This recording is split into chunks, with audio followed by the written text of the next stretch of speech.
আসসালামু আলাইকুম সুপ্রিয় শিক্ষার্থী বন্ধুরা, তোমাদের সবাইকে ওয়েলকাম করছি আমাদের আজকের আরও একটি বোর্ড কোয়েশ্চেন সলভ ক্লাসে। সো আজকে আমরা আলোচনা করব ঢাকা বোর্ড 2024 সালে যে প্রেপোজিশন বোর্ড কোয়েশ্চেনটা এসেছিল সেটা নিয়ে। সো চলো ব্যাখ্যা করে করে আমরা শিখতে থাকি। We learn etiquette and manners. আমরা অ্যাটাকেট এবং ম্যানার্স শিখে থাকি। অ্যাটাকেট মানে হচ্ছে শিষ্টাচার, আর ম্যানার্স মানে হচ্ছে আচার আচরণ। আমরা অ্যাটাকেট এবং ম্যানার্স শিখে থাকি ড্যাশ আওয়ার প্যারেন্টস, আমাদের পিতামাতা থেকে। তাহলে থেকে বোঝানোর জন্য আমরা যে প্রেপোজিশনটা ব্যবহার করি সেটা হচ্ছে ফ্রম। ঠিক আছে, তাহলে কি দাঁড়াচ্ছে? We learn etiquette and manners. আমরা অ্যাটাকেট এবং ম্যানার্স শিখে থাকি ফ্রম আওয়ার প্যারেন্টস, আমাদের পিতামাতা থেকে, অ্যান্ড ভেরিয়াস ইনস্টিটিউশনস, এবং অনেকগুলো প্রতিষ্ঠান থেকে। সাচ অ্যাজ যেমন school, colleges or professional bodies, অথবা পেশাদার অনেকগুলো প্রতিষ্ঠান থেকেও আমরা এই ভদ্রতাগুলো শিখে থাকি। দেয়ার আর রুলস ড্যাশ বিহেভিয়ার, আচার আচরণের অনেকগুলো নিয়ম নীতি আছে। আচার আচরণের, তাহলে আমরা একটা জানি র এর বোঝানোর জন্য আমরা অফ ব্যবহার করি। তাহলে এখানে কি হবে? There are rules of behaviour, আচার আচরণের অনেকগুলো নিয়ম নীতি আছে। Dash all kinds dash social occasion. তাহলে দেখো there are rules of behaviour of all kinds, সকল প্রকারের আচার আচরণের অনেকগুলো নিয়ম নীতি আছে। কিসের জন্য? ফর সোশ্যাল অকেশন, কোনো কিছুর জন্য বোঝানোর জন্য আমরা প্রেপোজিশন ব্যবহার করব ফর। তাহলে কি দাঁড়াচ্ছে? There are rules of behaviour of all kinds for social occasions, সামাজিক অনুষ্ঠানের জন্য সমস্ত ধরনের আচরণের একটা কি রয়েছে? নিয়ম নীতি রয়েছে। অ্যান্ড ইট ইজ ইম্পর্ট্যান্ট, এটা গুরুত্বপূর্ণ। টু লার্ন দ্যাম, এই সমস্ত নিয়ম নীতিগুলো শিখে ফেলা খুবই গুরুত্বপূর্ণ। অ্যান্ড প্র্যাকটিসেস দ্যাম, এবং এগুলো চর্চা করা। ড্যাশ এভরিডে লাইফ, আমাদের প্রত্যহিক জীবনে। এ বোঝানোর জন্য আমরা প্রেপোজিশন ইন ব্যবহার করব। সো এখানে হবে ইন এভরিডে লাইফ। এরপর আসো, the manners that are correct dash a wedding reception.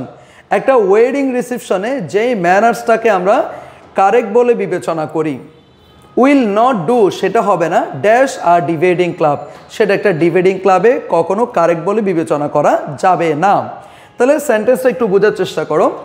The manners, ওই আচার আচরণ, দ্যাট আর কারেক্ট, যেটা সত্য, যেটা সঠিক, ড্যাশ আর ওয়েডিং রিসেপশন, একটা বিবাহের অনুষ্ঠানে। এ বোঝানোর জন্য কি বলছিলাম? ইন বলছিলাম। তাহলে কি হবে?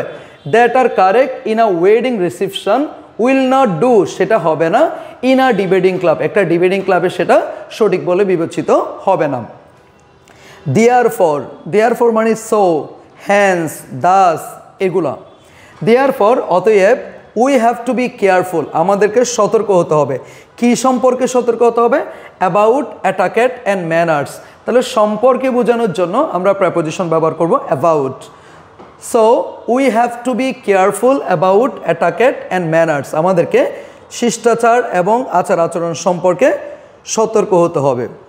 উই নো, আমরা জানি, হাউ ইম্পর্ট্যান্ট, কতটা গুরুত্বপূর্ণ, it is to say please and thank you, আমাদের দৈনন্দিন জীবনে কাউকে প্লিজ বলা, থ্যাংক ইউ বলাটা কতটা গুরুত্বপূর্ণ সেটা আমরা বুঝতে পারি।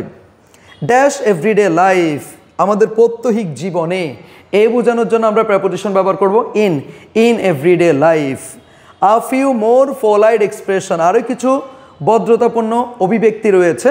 সাচ অ্যাজ, যেমন বোঝানোর জন্য আমরা ব্যবহার করি অ্যাজ। সাচ অ্যাজ যেমন পার্ডন মি, আমরা কাউকে ভদ্রতা দেখানোর জন্য আমরা পার্ডন মি বলতে পারি, এক্সকিউজ মি বলতে পারি, মে আই বলতে পারি। আর এই শব্দগুলো bound to make you day, এগুলো তোমার দিনকে করবে স্মুথ, খুবই স্মুথ করবে, খুবই তোমার জন্য মসৃণ করে দিবে। অ্যান্ড প্লিজেন্ট, তোমার জীবনটাকে খুবই আনন্দদায়ক করে তুলবে। সো আমরা যখন বোর্ড কোয়েশ্চেনগুলো প্র্যাকটিস করব, প্রত্যেকটা লাইন বুঝে বুঝে করলে আমাদের যেভাবে প্রশ্ন করুক না কেন ইনশাল্লাহ আমরা উত্তর করতে পারবো। আমরা বোর্ড কোয়েশ্চেন মুখস্থ করব না, আমরা বুঝে বুঝে করার চেষ্টা করব। সো সবাইকে আবারও ওয়েলকাম করছে আমাদের শিপন্স ইংলিশ পয়েন্ট ফেসবুক পেজে। সুতরাং এই পেজের সাথে থাকো, আমাদের চ্যানেলের সাথে থাকো। বাকি বোর্ড কোশ্চেনগুলো নিয়ে আমরা তোমাদের সামনে খুব শীঘ্র হাজির হব। সে পর্যন্ত ভালো থাকো, সুস্থ থাকো। আসসালামু আলাইকুম ওয়া রাহমাতুল্লাহ।